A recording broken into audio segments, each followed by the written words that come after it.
রাগী মানুষেরা অধিকাংশ ক্ষেত্রেই ভালো মানুষ হয়। আমি খারাপ মানুষ বলি না, কারণ এই রাগটা কেউ কেউ বংশগত সূত্রে পেয়েছে, আর কাম, ক্রোধ, লোভ, মদ, মোহ, মাৎসর্য এগুলো ভগবান পুরে দিয়েছেন আমাদের মধ্যে। তো ক্রোধ যে সবসময় খারাপ সব নয়, ক্রোধের কখনো কখনো দরকার আছে। কিছু কিছু মানুষের ব্যক্তিত্বের মধ্যে ক্রোধ আছে। এখন কথা হচ্ছে এই রাগী মানুষেরা আসলে 90%, 10% বাদ দিচ্ছি, ভালো কেন? রাগ এবং রাগের মাথায় নেওয়া সিদ্ধান্ত আপনার চরিত্রটাকে বর্ণনা করে দেয়। অনেকে রাগের মাথায় অনেক ভুলভাল কাজ করে ফেলে। সামনে কেউ এসে একটা চড়ই মেরে দিলাম, সেটা খারাপ।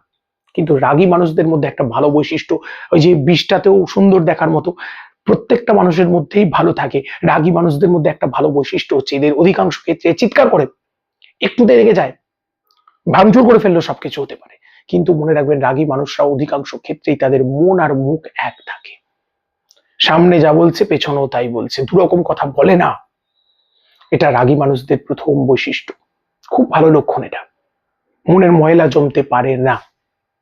ওই জন্য দেখবেন অধিকাংশ রাগী মানুষের মৃত্যু যখন হয় খুব স্মুথলি তাদের যায়, স্ট্রোক হয় একদম সঙ্গে সঙ্গে চলে যায়, হার্ট অ্যাটাক হয় সঙ্গে সঙ্গে চলে যায়। তারা কর্মফলের ভোগ করে না।